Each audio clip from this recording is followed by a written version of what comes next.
it could be a community proposal. Gotcha. Okay, so Mr. Chair, I'm going to turn it over to you. Before I start sharing, yep, I am. Oh, well, the YouTube is The YouTube. So, yeah. All right, let's go ahead and start.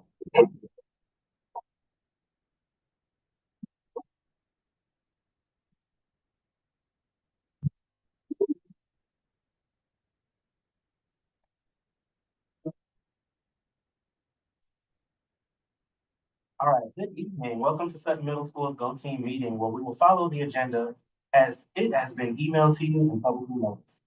I would like to remind everyone that this is a meeting of the Go Team. Only members of the team may participate in the discussion. Any members of the public present are here to quietly observe. For members of the Go Team, please identify yourself when you speak. I am pleased to call this meeting of the Go Team to order at 5:39. You see that on the. Our first order of business is to call roll. Our acting secretary will now take the roll. Dominique Merriweather, Present. Stephanie Hogan, Annette Sullivan, Shauna Aki, Present. Demarcus Lamar, Present. Adrian Williams, present. Antoine Edwards, Present. Joe Iverson, Fran Egan, present, and Sharnika Jones.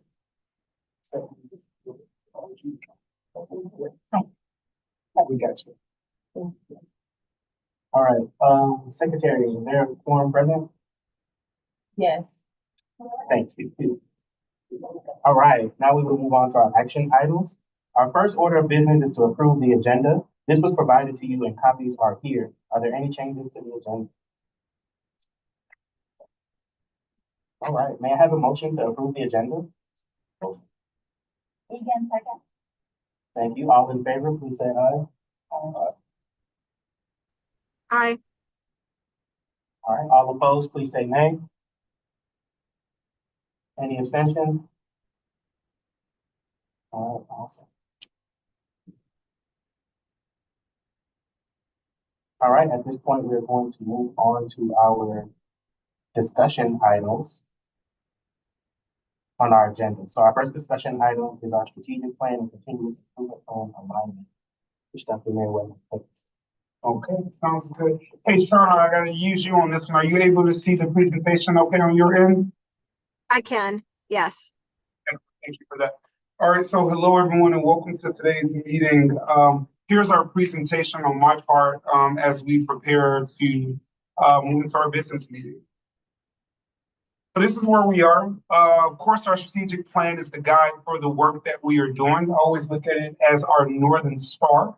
And so it just gives us that roadmap into where we want to be. And so we're going to do some digging into that today. So we're here between our September and December meeting, utilizing current data. We will review and possibly update the plan and priorities if needed. So our discussion items on my part for today are continuous improvement plan, looking at our needs assessment, SMART goals, action plan, also examining our strategic plan alignment and updating it if there is a need, looking at our school uniform. Conversation is not necessarily saying we're having a uniform, but there's discussion around the option of having a school uniform. And last but not least, our DLI data. So getting into our continuous improvement plan. Now, some of this, I'm not going to read it word from word, but I'm just going to go through from each column, analyzing the strengths and challenges at our most recent milestones data. So of course, at our last meeting, we did discuss milestones data, but this is more specific to some of the strengths that we were able to capture and challenges as a school that we captured. So if you look at the strengths, looking at our ELA scores that improved this year, where our subgroups met and exceeded their continuous improvement goal of 3%. Math scores increased as well, going from, and I thought it was listed on there, but going from 38% proficiency and above to 42%. proficiency, and all subgroups in math also had gains as well. Strong implementation of the IB program and supporting our ESOL students through DLI, of course. And another strength, discipline, minimum discipline infractions compared to other district middle schools, and we saw a decrease from 0.52% to 0.46% with student behaviors. And so I always tell people, having almost 1,700 students and not even a 1% for a suspension rate in the behaviors, something is working well in the building, and we're doing some pretty good things for kids. Not saying things don't happen, because of course they're typical middle schoolers. However, we're on the right road. Challenges, EOG scores and ELA decreased for our Hispanic students. For math, we saw a slight increase in English language learners. As a reminder, those English language learners are those individual students learning the English language. So many of them are coming into the country with English, with no English proficiency or understanding. Additionally, decline in science, and so that's going to be some conversation as well from the most previous milestones, and our average daily attendance decreased between from 92.9 to 92.4%. So again, there's just highlighting the strengths and challenges of just most recent milestones data. I've got a question. Are all the DLI grades getting science and Spanish? No. Okay, so it varies. Yep, it varies. Yeah, based on grade. Just seeing that's an interesting decline. Yep. So overarching needs, when we talk about literacy, Black and Hispanic students are not performing at the same achievement level as white students. And so again, our overarching needs, how I look at this is from literacy and numeracy, of course, in alignment with our continuous improvement plan. But for what we know are subgroups in our building where we have a varying achievement level between our subgroups with literacy and numeracy. And whole child intervention, the need to also continue to reduce the percentage of students being suspended during the academic year. So again, I acknowledge that I think the number was 46, I believe I said. Continuing to lower that number as much as possible through interventions and supports. So when we talk about our goals and our action steps, this is an action step that we implemented, I guess going on 3 years now, regarding literacy and ELA. And so really just starting from the left to the right, at the end of each unit, teachers will implement reflection and goal setting so students can better understand their performance and then implement action steps to improve their learning. As I know many of you heard me talk about personalized learning a lot. This is part of that personalized learning umbrella. And also teachers will implement targeted instruction by identifying gaps during weekly PLCs and implementing differentiated instruction in daily lessons. And so again, I know you guys hear me say all the time about if we go to the hospital and my asthma's acting up and you've broken your leg, my inhaler won't work for your broken leg. And so we talk about targeted instruction, and I'm trying to just break it down for the non-educators in the room. That's really what we mean as far as giving students what they need and not a one-size-fits-all approach. So next, this is our school strategic plan. So for those new to Go Team, we have 2 plans. We have a yearly continuous improvement plan, and then we have a plan that's really not yearly, but it's from 22 to 25. And so when I became principal at Sutton, this plan was already in place as far as SMART goals, where we said between 22 and 25, we want our students to have a 5% increase in math and literacy, and the BAS screener that we no longer use anymore, the district did take that away. We were using that as a data point, but now we're going to have to shift that SMART goal into just focusing on suspension and maybe some counseling data that we have, since we're no longer using the BAS screener. And of course, stakeholder engagement through one event a month that targets the needs of parents and the community. Any questions about the SMART goal? What was the reason for removing the BAS? I think it was honestly lended itself to CARES funding. I do remember when we had the funding from the pandemic, that was something we utilized across the district. But when the money ran out, of course, we had to pull from somewhere. Yeah. And so we're, strategically thinking as a school, how can we do something similar to our own kind of, assessment? Because honestly, it did capture some great data when we were able to see kids who were extremely elevated and provide them with some immediate and intentional support. So our counselors are currently working on the possibility of doing something school-based for our kids. All right, and so the next at the bottom of this, strategic priorities and initiatives, school strategic priorities and school strategies. And so again, giving you guys an opportunity to read through this. But when we talk about meeting the needs of diverse learners, of course, targeting instruction, remediation, and interventions for all subgroups here at Sutton, and school strategy, implementing tiered blocks of instructional support, and professional learning to assure fidelity of math and ELA curriculum. When we talk about the umbrella of building a culture of student support, SEL lessons to support students, targeting students who are struggling academically, and providing supports to help students who are having social and or emotional challenges. And in this column, of course, our implementation of weekly SEL lessons via the second step curriculum, tiered blocks of instructional support, and the use of BAS screener. And again, we will be replacing that once we figure out what's the best direction to go in. And again, if anyone has any questions, please stop me at any point in time. So, and sorry, these are still the ones from 2022 that the prior principal worked on for that 3-year 13 plan, is that right? No, the goals, this was something that we actually, because I became principal in 22. And so we did tweak this and modify this as far as some of the action steps. Okay. So it was just really the goals that we kept the same, but all of this information were things that we did as a Go team when we saw evidence of improvement. Cool. Where did I stop? Equipping and empowering leaders and staff. So of course, resources for teachers, staffing our school to allow student needs to be met beyond academics, and making sure our teachers have ID, MYP training. And so when we talk about our budget in the last column, using a collaborative approach, ensuring staffing outside of academics. So it's our counselors, special ed lead teachers, DLI, ESOL coordinators, IB coordinators, making sure that we have individuals to support other facets of our school and ongoing programs. And each year set aside funds from the budget to meet training and endorsement needs. We have some people already taking full advantage of that.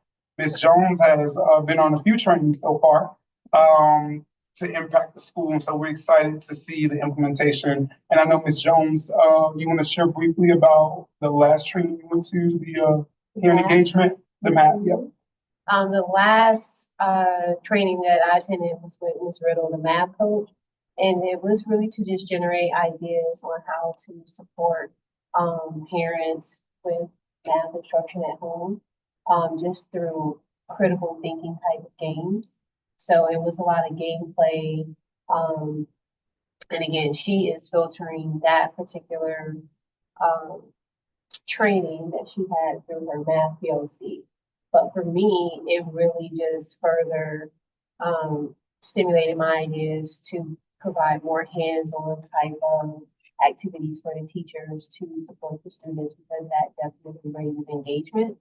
And we just did a professional development yesterday with the teachers on writing and the content, where they created anchor charts and different questions to support their students in writing.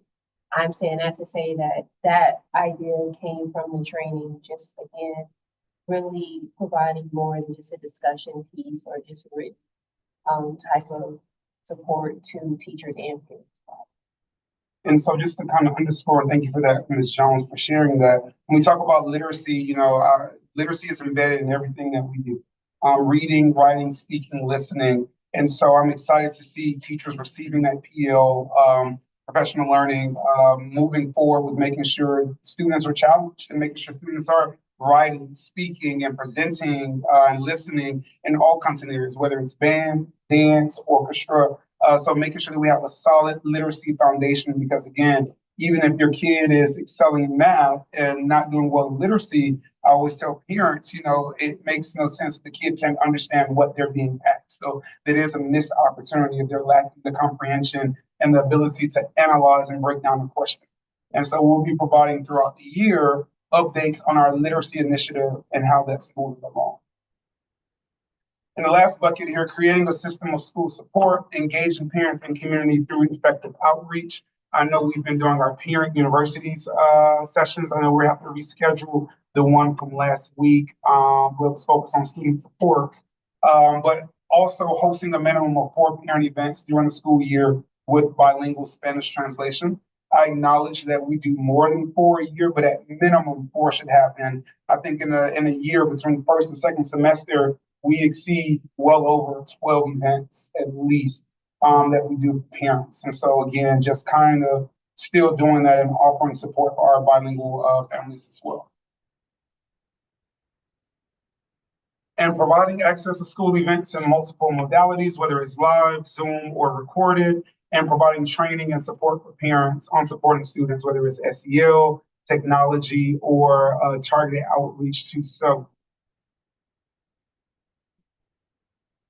I'm sorry about this banner in the way. Do we provide assistance to families, like just, we were talking about homecoming and how great that was, but any of like the families that need help affording it, or if families are Hispanic speaking and don't know how to access school cash online, or are we doing that for some of those other special things too? Yeah, so we have Ms. Gladys Rodriguez, who does a phenomenal job with outreach with our Hispanic families. And so because there is a language barrier, those families, they typically reach out to Ms. Rodriguez first. And so they need help with like Infinite Campus or School Cash Online, or whether it's the lunch, she's able to guide and support them with that. And when we do have events, of course, our PTA, beyond generous, that they're able to support families who may be struggling financially to attend some of these things. And so thankfully our PTA do set aside funds to support families, but we do use Ms. Rodriguez as our bridge with our families. And so we're actually getting ready to kick off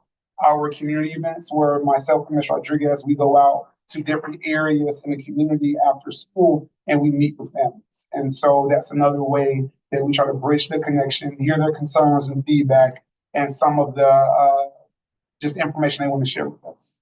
Awesome. Yep. So this is now a discussion point when we look at our continuous improvement goals and our strategic plan priorities. Just in a nutshell, we have said that for our strategic plan, a 5% increase. So at the end of the 2025, when we look at from 22 to 25, we should have seen the proficiency and above that 5% increase that our students have demonstrated. Now, with our continuous improvement plan, each year we are looking for that 3% increase. And so when we talk about anything should be added, the floor is open for discussion regarding, and I can go back to any slide if anyone needs it, as far as something we might need to add, tweak, or things that are solid and we're seeing growth, keeping that. So again, the floor is open for discussion. One thing we chatted about the cluster advisory team was when we're looking at the subgroup data, are you trying to hit that growth with every individual subgroup? So whether it's high performers, low performers, looking at, race and ethnicity and all those things. So is there good data to look at, like not just our overall average, but each subgroup? Like our smartest kids getting smarter, our weakest kids getting stronger, smartest.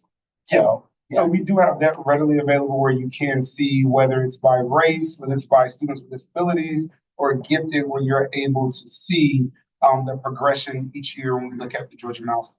And so looking for 3%, not just overall, but even within digging a little deeper and focusing on those particular subjects as well. I have a question, and I'm not sure if this is even relevant, but what percentage of the Sutton student population is maybe, and I don't want to use the word transient, but maybe comes to Sutton for a year and then transfers out, or maybe comes to Sutton for half a year, and how does that maybe impact our overall scores? Because if we're getting children who are just here for a year, if the core group of students who've been here from 6th through 8th are improving, wouldn't that speak more to the success or lack of? Yeah, I will say just from looking at things from a registration perspective, and I'm looking at those numbers, We don't have a high number of students in and out. For the most part, we are pretty stable. Once students get in, for the most part, they stay, and they even if they move, they still want to stay. And so our numbers are pretty solid as far as when we look at students who are moving around. We don't have much. I don't have the percentage off the top of my head, but I can say if I had to estimate, I would say we at least have at least 95% of our students who are, I would say 97%, who are just once they're here, they're not bouncing back. And I would wonder, because Joel, I do, to your point of looking at this, I do have that information I can pull. I'll just have to get out of the presentation and share that, which we can kind of look at a content area and see it by subgroup. So the group would be okay with that. But back to this initial question though, this is what I see. I see in looking at our data, I know we just celebrated math data yesterday, looking at some of the double-digit gains that our students are making, looking at the 3% increase, something that we have implemented, and I know what that something is, but it's working. We're seeing scores the highest that it's been since we returned from the pandemic. And I think that is, beautiful to see. And it just makes us as a school team focus and really drill in on what's working well so we can continue to get better. And so if everyone's fine with it, I can pull up a data piece, just have everyone look at it, and you can kind of see the trends by sub if that's something that's what you see. All right.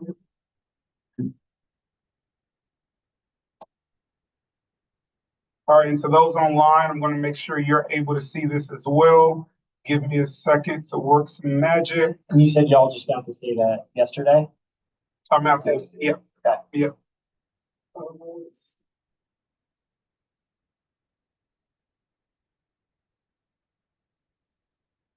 And my online people, let me share my screen so you can see exactly what I'm doing. Hey, Shauna, I know you're there. Are you able to see? Yes, I can. Perfect.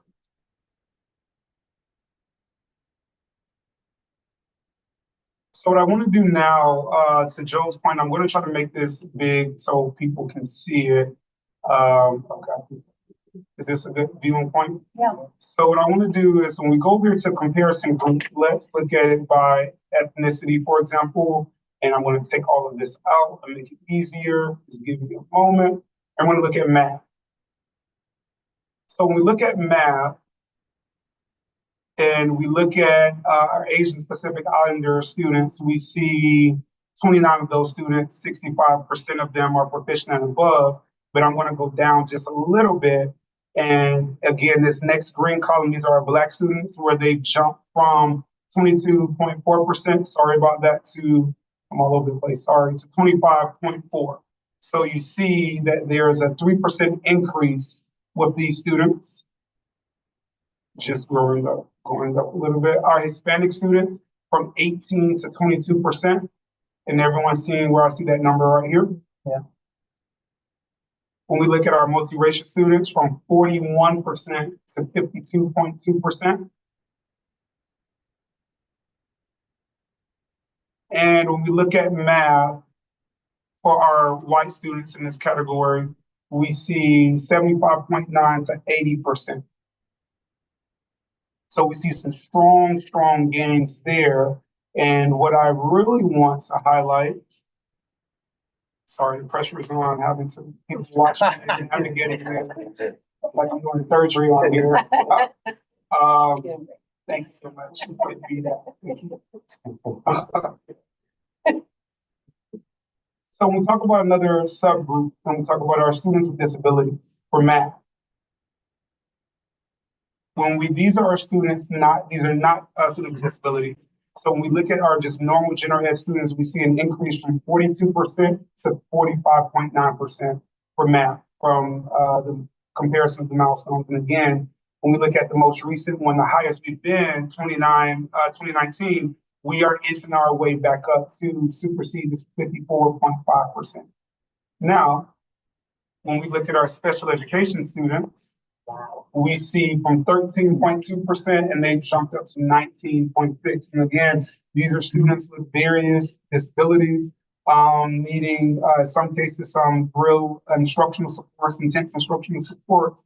But when we look at this historically, to see that our special ed students, although we still have ways to go, dating back to 2015, I think it's remarkable to see this is the highest that we perform in math dating back to 2015.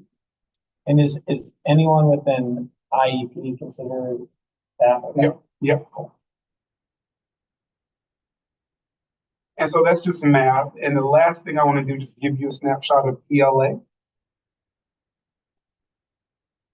And when we look at ELA, again, on the left-hand side here, those students not with an IEP or SWD, 53%, and they jumped up to 54%. And then we look at our students with disabilities, 20% to 25%, and the trend is still solid. When we look at this from 2015, the highest that it's been in science history since 2015 when we started using this form of assessment. And kudos to Ms. Sharnika Jones, who's our ELA instructional coach, leading all things English language arts for 6th, 7th, and 8th grade. So now we look at this by ethnicity. When we look at our Asian and Pacific Islanders, about 30 students, 66.7%. But looking at this from our Black and non-Hispanic students, we see an increase from 34% to 40%. A decline in our Hispanic students from 27 to 24%. Multiracial students, 62% to 65%, an increase there.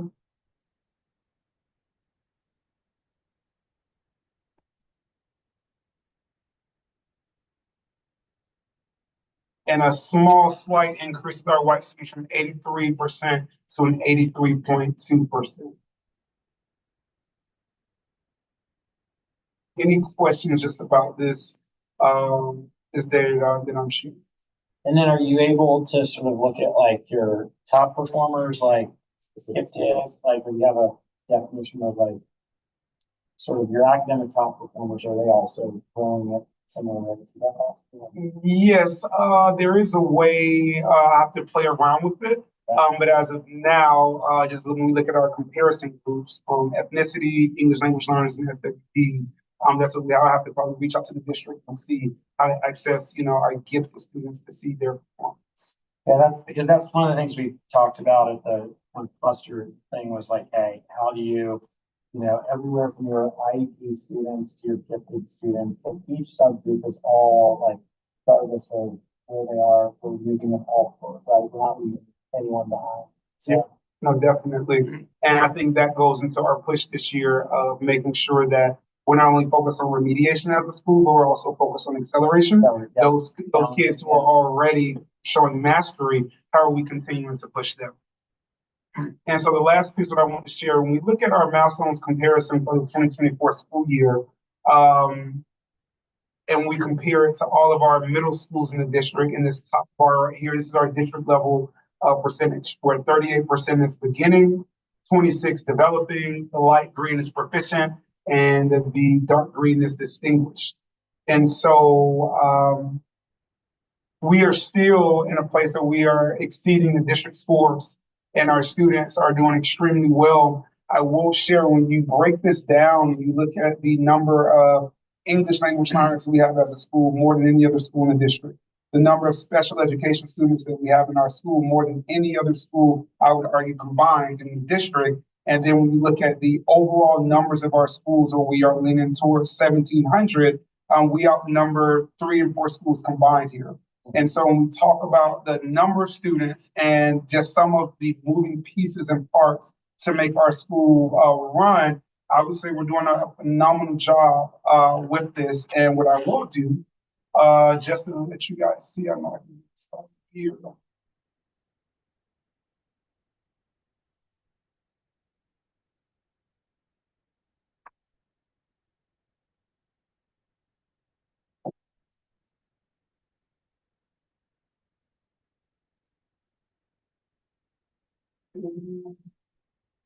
We had, at E Rivers, kind of similar where we had a very high population of English language learners. And so sometimes when people look at it, they'd say, oh, school doesn't seem like it's doing well, but it was somewhat, if you dig into the data, there's a lot of kids that are just brand new to English school.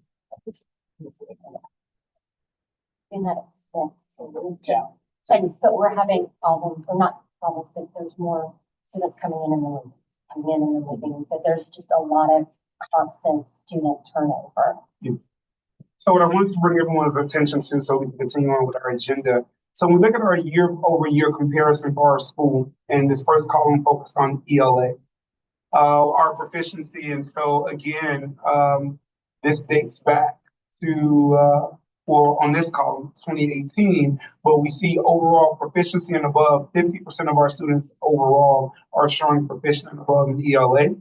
When we look at math, again, the highest has been 42.8%. And I have to continue to give kudos to our math teachers, because if you guys are aware, we stopped amplifying a platform in the middle of the year. Teachers had to stop, shift, learn a new program, new curriculum, and new resources. And our coach, Ms. Riddle, former GoTeam member, she did an excellent job of preparing those teachers so where we could experience growth to this magnitude. Now, core science, there is area of opportunity for science where we've had this decline in science, where we are examining and working with the district resources and the district team to give our science teachers just some targeted intentional PL and making sure that those are classrooms we're constantly in, providing feedback and support to teachers. And I think that's a constant area you support, Ms. Jones. Yep. And when we look at social studies, as a reminder, social studies only tested in 8th grade. We see a great increase here from 45.1% to 49%.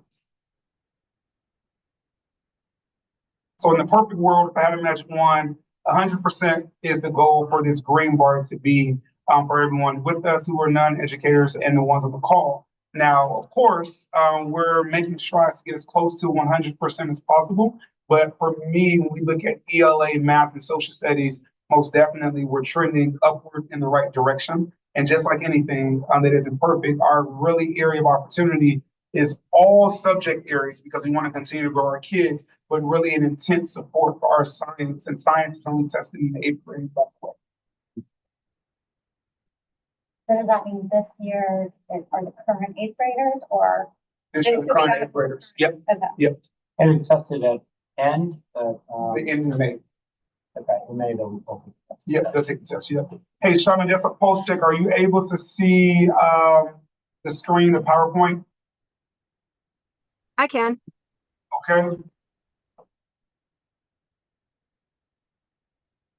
Well, right now it's just, I could see the graphs. Now so maybe not. I see blank.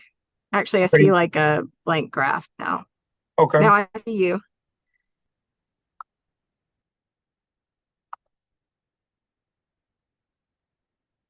Go.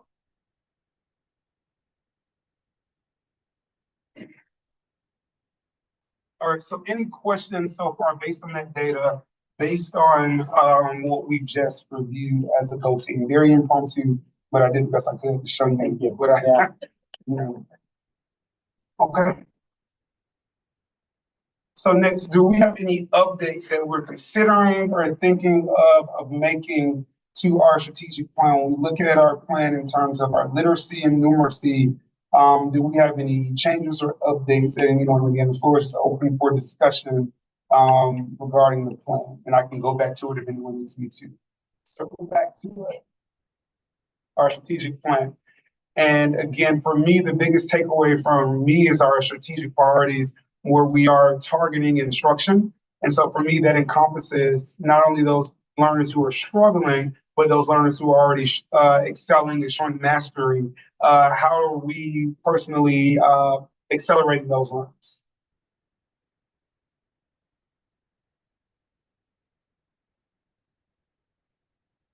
Any thoughts, feedback? I've had, we already kind of mentioned it, but as far as updates, just changing that box with the mask. Once we decide, with data. You would with the boxes, just to make sure we circle back and we change them. The VAS wasn't that one where like the kid takes a survey, the teacher takes a survey, and okay. Yeah. Yep. And it's just really expensive. I think it started with COVID. Yeah, I read it before that. Yeah, it started with COVID, yeah. Yeah. So it's Still still, find a cost-effective version of that or Google Chrome or something. feel free to go to there, we can push your MS cards on the table. So we can use it as an option. But I will say in all seriousness, when we look at our strategic plan and what we're doing, it is, for me, nice to see the growth. It's nice to see where our students are making, they're meeting goals, they're increasing, and we are seeing, whatever's happening on the school day, that it's working. I attribute that to structure in professional learning communities when teachers meet to plan acceleration and remediation. I contribute that to personalized learning. When we talk about targeting instruction, it's no point if we're all a class and we're all doing the same thing, but we're performing at different levels. And so as a teacher, the expectation is if we're all a class, you're giving each one of us in this room exactly what we need. So if I'm struggling, I need some remediation. If Joel is doing extremely well, he may be able to meet this standard at a different grade level, pushing him in his critical thinking, whatever that standard is. And so for me, it's working. The numbers show that it's working. And so again, it's a matter of continuing to perfect what we're already doing. So discussion, DLI information. So I know I sent this via email, but I got the email about, making sure we included this in our presentation. When we look at this, our most recent DLI, our MAP assessment, we see our students who took the assessment for MAP in English. That is a 59.6 proficiency rate and above. And then we see when they took the assessment in Spanish, a 42.6 proficiency rate on the DLI MAP assessment for reading. Any thoughts, comments, questions, concerns about this DLI data? It does seem to have some bigger dips. It kind of follows the English, but the Spanish has some bigger dips, which is interesting. And it definitely makes me wonder how it might be impacting this, the science. Because I know, like last year, we had Miss Pedro Arena teaching DLI Spanish, and she was a great teacher, but she left for a district job. So there was, I think, more than a month where they, y'all did your best to fill, but it's not easy to find another. So how does that contribute, unfortunately, to probably how those kids who are now eighth graders did on science because they missed a good bit of the year of instruction? And I think when I look at DLI proficiency and our kids really understanding the language, I think it's safe for everyone to remember in the room, when you're going home and, for example, English is your first language, of course, you're practicing that at home, you're experiencing that. But if you're going home and even on the weekends or even, just when you're not in school, if you're not having that reinforcement of the target language, and of course, that makes it even harder to truly support mastery. And so I will tell you, some kids actually tell me, hey, I watch TV shows in Spanish, or I watch cartoons in Spanish with the captions, which really support their understanding of it. But I think just like we talk about targeting instruction, making sure we are supporting our DLI teachers who are in class, they're doing the same thing they would do for an ELA kid or a MAP kid. If they see, okay, Joel has mastered this, his proficiency is great, let me introduce him to something else compared to someone who has not. I think, the name of the game may change, but the strategies are still the same. And when we look at this for proficient on the milestones, the blue, so we just looked at the MAP data, and now we're looking at those DLI students, not there yet, uniform. So we're looking at those students in blue who are DLI students who took the ELA exam on the milestones, and we see that 57% of them score proficiency and above, and the orange, those students not in DLI, 48.8%. And so when we look at this data, our DLI students, they're still performing higher than those students who are non-DLI. But again, there is room to continue to improve these numbers on both sides, DLI and non-DLI. And it looks like they declined on ELA, whereas I remember from all the data you shared, almost every group, maybe Asian Pacific Islanders were the only ones. Yep. Every other group improved. So it's interesting that that group did not. And what do you, I mean, what, do you think that at Sutton, is it a problem to sort of have the DLI kids, the non-DLI kids? Is there a little bit, I don't know, it feels less so than at the elementary school level. I was just gonna say that because that's something that some of the elementary schools are struggling with, where many parents are feeling like if their children aren't DLI, that they aren't getting the Yes. full Sarah Smith, E. Rivers, Morris Brandon experience. And it's really created a haves and have-nots almost. And there's I'll be honest, I don't know anyone outside of the DLI community at Sarah Smith because that's where my children are. But I also don't think that all DLI children are entering Sutton at the same level. Like, I don't think that all DLI programs at the elementary school are equal. And so it seems kind of tricky to put that, And yes. And I'm hearing you to say, of course, so when we think about the 5 elementary schools, because, Jackson's not a DLI school, but when they come to Sutton for DLI, teachers are not struggling, but it is a challenge when you have kids from various levels and then having to work them all together to build them up. And so that is something that we have noticed, that just certain kids come in stronger than other kids based in the elementary school. And so again, internally, that's something we're coaching DLI teachers on how to support just the number of varying abilities, I should say, in their classrooms. And to your point about, DLI being like its own bubble, we were to examine the inception of it. I would hope that there would have been some conversation about that, because it does kind of put those kids in a bubble where, the most they get to interact probably outside of DLI would be a connections class for the most part, Yeah. or even lunch, or when we're having school pep rally or assemblies. So as a school, we are trying to be more intentional to give more opportunities for kids to commingle, intermingle with one another.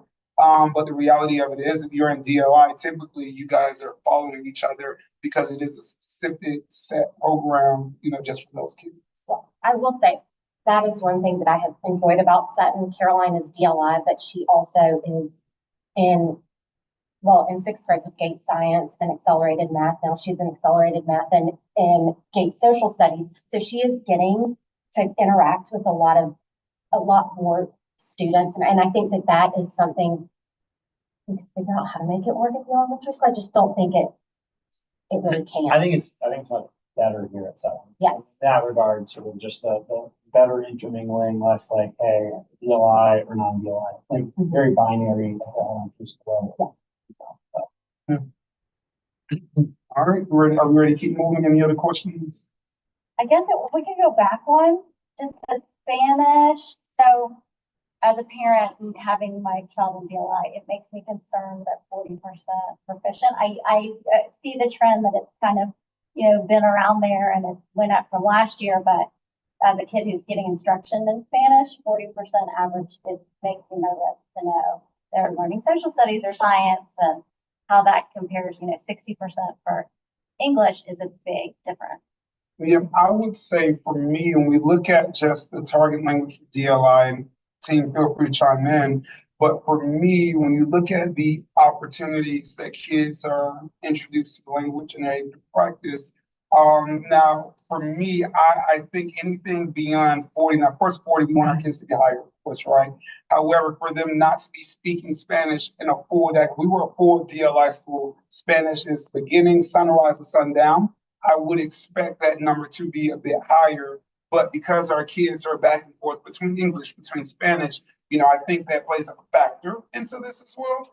Not saying that's the only factor, but taking into consideration that they are literally, and I get it, some of them have been in this from elementary schools, but to our initial point of the readiness when they get to us, we can, as a school, make up for things that were lost or things that people came to us behind with.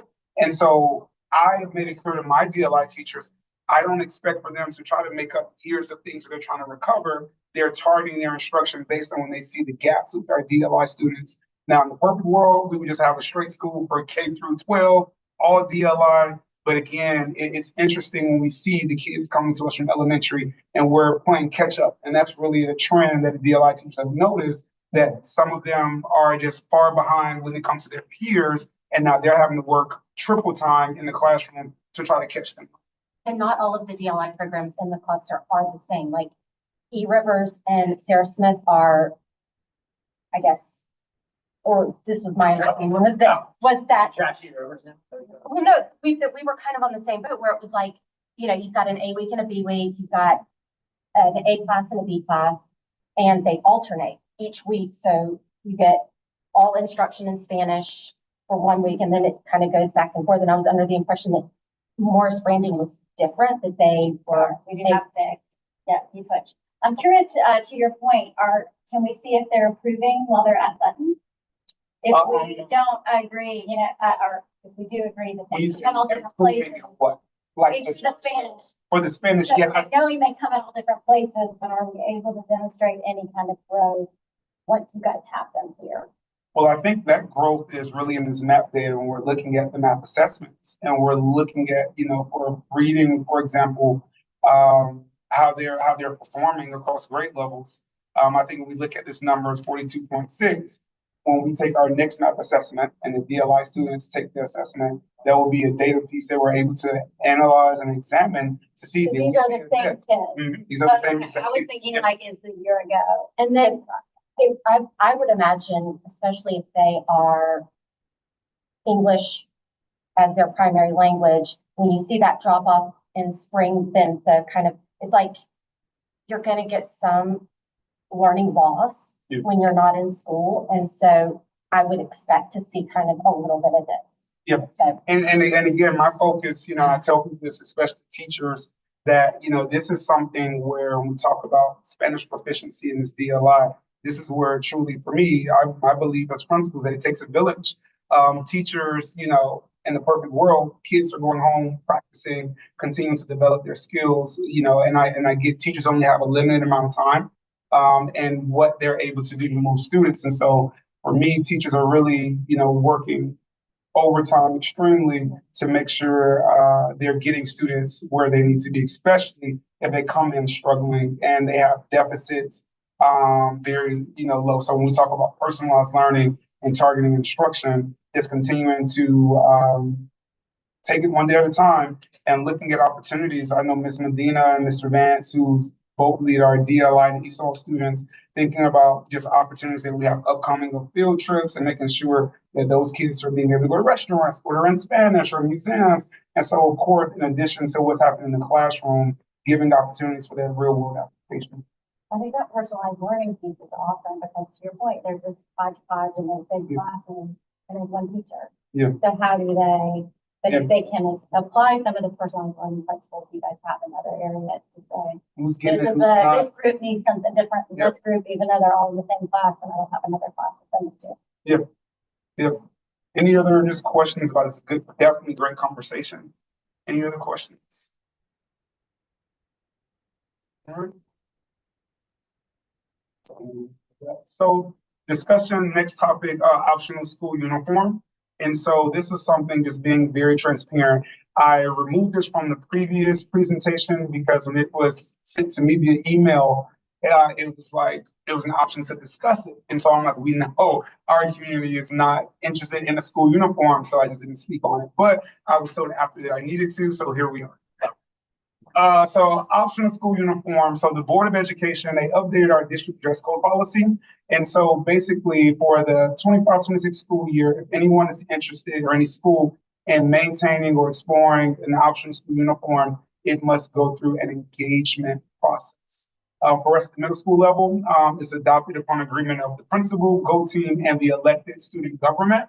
If the school does not have an elected student government, then a majority vote must be secured from the student body to adopt a school uniform. If your school currently has a school uniform and wishes to continue it, we must go through this process. However, we don't have a uniform in place. Now, just for the record, is anyone interested in exploring a uniform for our kids? I know it was really noisy about the guidelines for dress code last year. especially with the girls, and I can't remember the specifics, but was it length of shorts? Yeah. So has that all settled down? So there aren't currently any big issues? Nothing has reached my desk at least, and so I say, if I don't know about it, It's just, it's not an experience. Or they're coming to you. Hey, Dr. Merriweather, yeah, I do not, I don't think that a school uniform is the right fit for Sutton based on, my experience. I mean, I have 3 kids, 2 that have gone all the way through, even just related to our feeder schools and then the high school. Again, I have 2 at North Atlanta. I think based on conversations I've had with our community and the students, I don't think that, that a school uniform is the right fit for Sutton. And I'm pretty, set in that opinion. So I guess I just wanted to express that as we move forward, if we are going to have a conversation about it. That's my opinion. yeah. I think the room is consistent with your opinion, if that's safe to say, about a dress code, but is there anyone advocating? Good question. I know I'm not, as a principal, I am not advocating for a uniform. However, that leads us into our next discussion item, whereas this is our new Board of Education policy regarding dress code, updated over the summer. And so these are the requirements. And as you see, and it's just what it is, a top of non-see-through, a bottom of non-see-through fabric, shoes, undergarments that are not visible, and of course, restrictions on the side. So as you can see, this is very lax. It's nothing about length. It's nothing about tightness, bagginess, or none of that. Essentially, if you have a top in your cover, you can't see through it. You have a bottom in your cover, you can't see through it. No one is coming to you, measuring you. Hey, your shorts are too short. If you're covered, that's what it is. And so for me, I can say we have never had a student be suspended because of dress code. Now, there have been opportunities where we may have had to have a parent come to the building to bring shorts, or we can supply kids, bless you. We will give them shorts if we're able to see body parts. However, I can say from the beginning of this year up until now, we have not had that issue. And so with that, there is a need to look at our dress code, because this takes us into our next slide. So our district has deemed these as examples of problematic school dress code provisions. Dress in good taste, no baggy pants, no dresses, no activewear, no leggings, and the list goes on. No Crocs, no shirts which expose cleavage, no joggers. And so again, when we look at this slide, and I'm going to jump us to the next slide. So they're saying these are bad? Bad, yes, yeah. So this should not be in the language of a dress code. Okay. So, and I'm sorry it's so small, trying to get them both on there. This is something we spent, and Shauna can vouch, and Edwards, we spent a long time over this, and it took up many nights of ours. However, we see, for example, I see that based on this new board policy as a school, we are out of compliance when we look at number 2, clothing must be appropriate length and fit, not extremely tight, sagging, and baggy. So that is some verbiage that we cannot have in here. Another place where I saw we were out of compliance based on this new board policy, where is it? Clothing, hairstyles, and jewelry must not cause a disruption or contribute to health or a safety hazard. So that's number 1. Did anyone see anything else that might be out of compliance? I think that was the most as far as our dress code.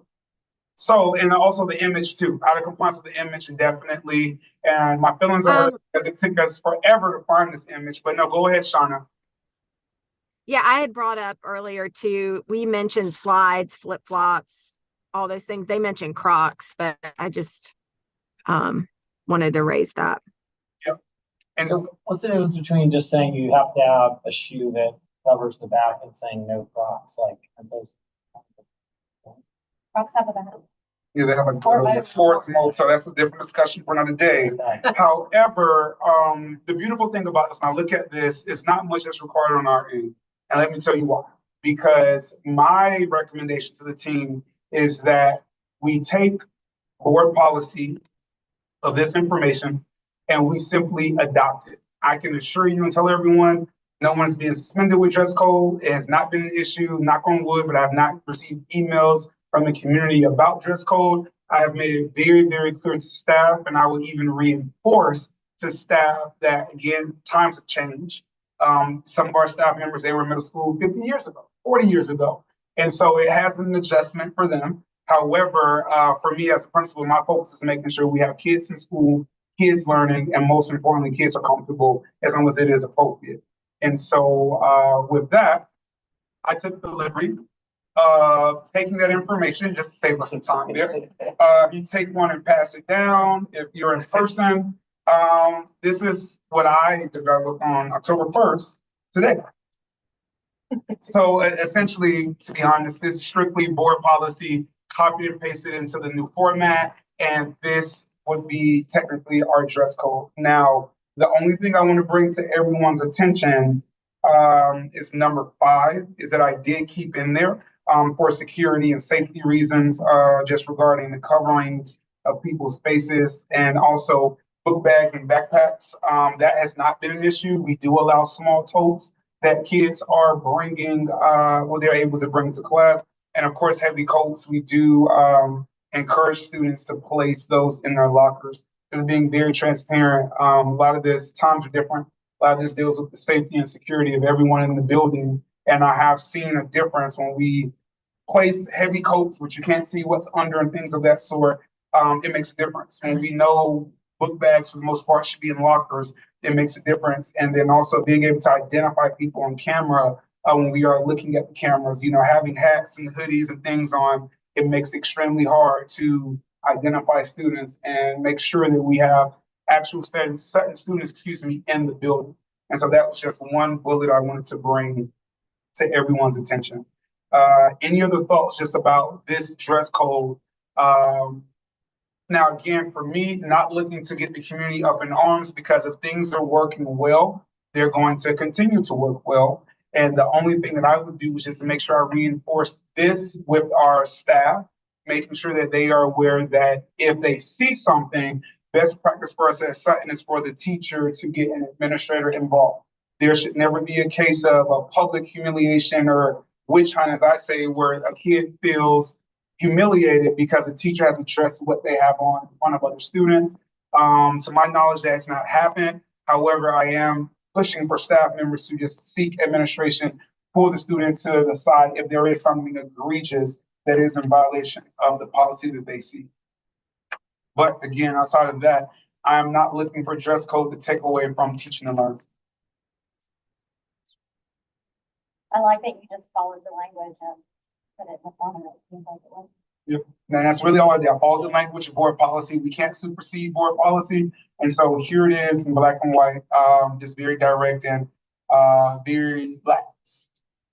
Well, I appreciate it, and I wanted to say thank you because I have seen some other dress code policies from friends of various middle schoolers and high schoolers, and I was publicly humiliated, had to get on my knees at the note card to see that my shorts were long enough when I was in high school. So I've been there, and it's hard to dress middle schoolers. They're growing and they're, yeah. So thanks for not making our lives any more difficult. And I will tell you, for me and the staff, this, but I really do take the feedback from students seriously. And so when I hear comments about certain students being picked on because of their size may be different than a peer or whatever the case is, I mean, it's true. And I don't expect my young ladies to wear and dress like construction workers or to wear shorts that are baggy like basketball players, in a sense, like they're outside playing basketball. And so for me, again, things are fine. Dress code has been working well. And my hope is that we just can continue focusing on the data and the information that works, that we know we need to focus on, improving our students' scores and making sure teachers have what they need to be successful to continue to impact student achievement. So that's it. Any other questions about this dress code? Shauna, you want to chime in, or you're all good? I know you were one of the troopers on this. Any thoughts, Shauna? No, I think it's great. I mean, I think just do what you recommended to adopt it. I still, I guess for those of us who were involved previously, I still think I'm glad that we pushed to change it when we did. I think that it's probably going to make, the adoption of the new dress code even that much easier. So, because it's closer to what we have today than what we had before. So, no, I'm good with it. I also think, like, when were you kind of debuting this to the students basically, or to the parents, or just? I was gonna say I wasn't making a conversation at all because, I mean, it's pretty much for the most part the same. I mean, I can now, if I had ongoing concerns of kids being brought to the office for wearing baggy pants or too tight pants, but that hasn't been the case. And so it's like, do we really want to open that door when it hasn't really been an issue? I think for me, the best approach to this is making sure we communicate with staff as a reminder, of this dress code expectation, because the staff, they received it during the summer as well when the new adoption. So it's just a matter of reinforcing, hey, these are the expectations regarding dress code, and here's an updated one that's more aligned, that's directly aligned to board policy. Well, I know just from my kids, I like the way that you just sort of say to the kids, like, hey, we're gonna treat you like adults. I'm gonna treat you, where we got a 30-point list of what you can and can't do, just to make that you be responsible. And times have changed, and that's the reality. Times have changed, and again, I get it. And so I think if we can make sure we put this to rest, and we just make sure on the adult side that that humiliation is not taking place, and that there is a concern, the protocol of addressing that concern is followed, I think we're in good shape. And again, last thing, no one is ever going to be suspended here at Sutton due to a dress code violation. All right, so with that, school uniforms, honestly, we can skip all this because I think the consensus is we're not advocating for school uniform. And so taking action right now, Mr. Chair, so it says the GO team is to take action, vote on maintaining or exploring implementing an optional school uniform. So in our case, we'll just take action and say we are not interested. Yep. All right, so to take action, we need a motion to say we are not exploring implementing the optional school year. So can I get a motion? A motion we don't. Can I get more? Keegan, I'll second. So all in favor, please say aye. Aye. All right, thank you, Mr. Chair. So again, we can skip this slide as a discussion. Committee members, thank you. I have to deal with all of this, resolution form and where we are going. And so at our next meeting, we are going to look at our data and aligning to the strategic plan, and determine if we even need to make adjustments. I want to follow up with the GO team because it seems like we just did that. And so I'll just kind of check in with them and seeing if that information is accurate. But of course, before the end of the fall semester, the GO team office, they're asking for us to take action on updates to the strategic plan, ranking our priorities for this year, and let me the chair know if you have additional information needed for the group. Principals report, and I'm almost done. 3 major updates, really 4. I forgot to put the 4th one on here, but our security grant update, as a reminder, the state had given school districts money to allocate to schools. And so for us, there's about $45,000 that we will receive. So after meeting with the administrative team, the decision was to invest in cameras for both campuses. We do have some blind spots that we want to address where we can't see anything if students or individuals are there. And so using the bulk of that for that, but also ballistic film, which is the film where it's bulletproof, where you can't shoot through it from the outside, but on the inside, you can shoot out of it. And so the new entryway, which you guys walked through, all of that is ballistic film. Oh, that's ballistic. And I know it's very, very pricey. So we're in the process of getting quotes for the exterior windows for this campus, but also examining the other campus. So hopefully we'll have an update soon with that. Any questions just about the security grant and what we are looking to do with that? Thought I remembered a need for lighting. Exterior lighting, that there were some areas that were dark, and did we still need funding for that also? So that was an option that we spoke about as far as the several options we listed. Yeah. I know it was like the parking lot, but I think that was more like a Georgia Power thing that they updated. Okay. And so, but I can double check on that and make sure that at night the lighting is working forward. The next piece I want to share with everyone, the leveling update. As I sent communication out, we are adding 2 additional teachers. Those start dates will be October 3rd for the new teachers, and new classes with the new schedules will roll in October 21st at the end of the quarter. And so I'll make sure I continue to reach out to families, remind them who will be impacted by the addition. And again, we're growing. We're having people choose Sutton. Some cases, well, I won't say that because we're recorded, but yeah, we're having people choose Sutton. And so any questions about the leveling update? And the last piece, curriculum night, I hate that we had to reschedule it, but we are looking to explore various options for the dates and format of the meeting. We just have so much going on in our calendar. We're operating like a college campus, from Hispanic Heritage Month program, State of the School address, different cluster orchestra band events. And so we had a leadership team this morning at 7, and we were exploring the option of possibly making it virtual with breakout rooms with teacher teams. So again, we haven't decided just yet what that will look like. But we're trying to get it out the way sooner than later, sometime in October. Any questions about curriculum night? And as soon as the team, as we have that fleshed out, of course, I will send that to everyone. And the last thing I did not put on here was our cell phone smartwatch policy. Beautiful, beautiful, beautiful. Of course, with anything, you're going to have those sacrificial lambs, which is fine. However, I can tell you we've had at least 99, I would say 0.8% compliance rate, where kids are focused. We're not saying AirPods, we're not saying phones, but when kids are, they're kids, they'll try the system, they see that we mean business, and parents come the following day between 10 and 2 to retrieve the phone. But it has made such a huge difference in the culture of our school, the climate, and it's alleviated so much drama that would go on throughout the day due to group chats and other things going on.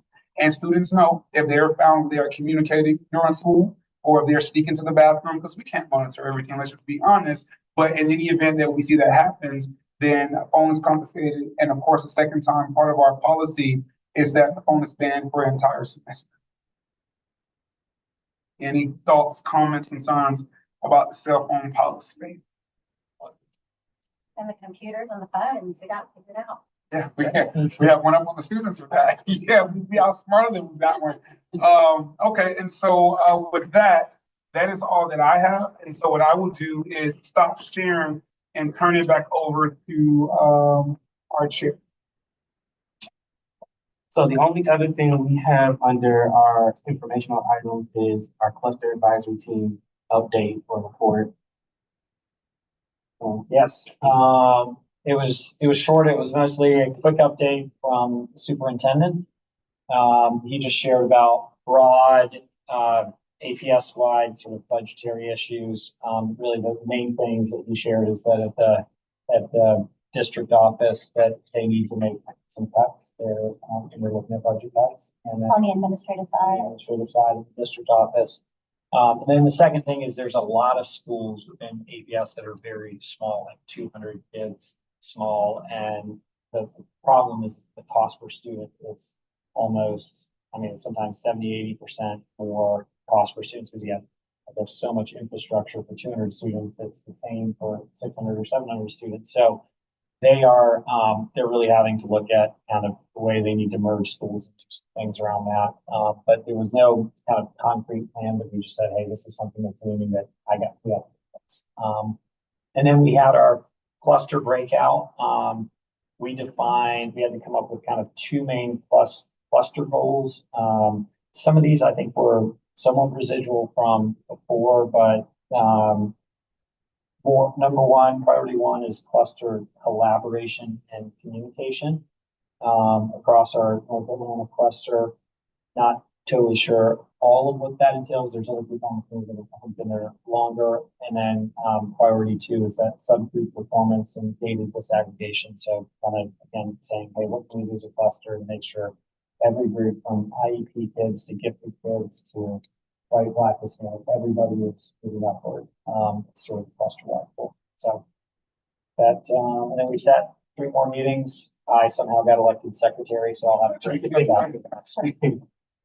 Okay, now thank you for that update, Joel. And I will say, to piggyback on what Joel said, I know the cluster collaboration initiative, the principals and I, when we all get together, we're talking about different ways to come together as a cluster, whether it's like a event or it's opportunities to bond and to just have a sense of camaraderie and community. And so that's something that we have been brainstorming. I do know that our first cluster event this year was we did a guest speaker over at North Atlanta during pre-planning, where we had a speaker come and all the schools came.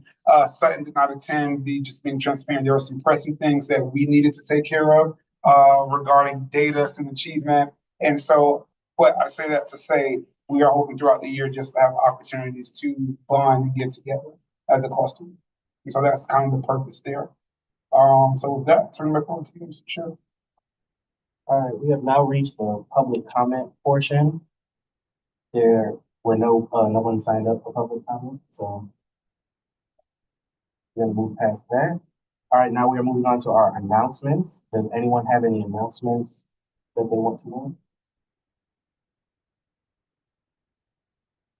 Hey, Diane, I know that you're on. I just wanted to throw it to you. I know you have something for us, but nice to see you. Nice to see y'all. How you doing? So really quickly, unfortunately, we had to postpone our G3 summit on Saturday, the 28th. We have postponed it until Saturday, January 11th. So, we're gonna wait till 2025. So if you could please mark your calendars. Again, we'd love to see all of you. But, if you could at least have at least 3 members of your team come. And we're excited because this way, there's always something to learn around governance. And so this way we can help make sure everybody is prepared for those budget discussions, which this year might be difficult. So.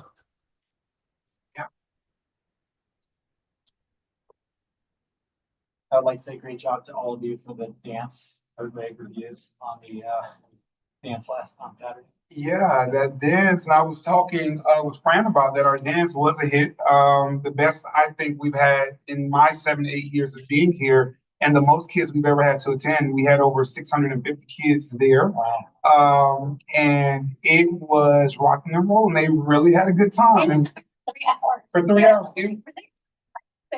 It was like a mini club. I mean, it was like a kid-friendly club, but I mean, the food was great. And, I'm glad we were able to keep it on. And like I did share, staff knew, but with the cancellation of the game, due to the weather, I had to tell families that it was a matter of me getting to the school, putting my safety at risk to come and assess our gym and making sure that we can even have a dance, because we have had some challenging flooding to take place over the years when it's like a severe storm. And so once, we saw that the buildings were fine, it's like, let's do it. Keep it on. The kids really look forward to it. And so I'm happy that it was a good turnout. I'm happy that families were happy. And I think the next piece of that is we had to reschedule our pep rally. And so that is something in the process of being planned, because of course the kids are inquiring about it. And so that's something we'll be sharing with them soon, the new update as we kind of continue throughout the year. So thank you for that. All right, awesome. We have reached the end of our agenda. Is there any additional business at this time? All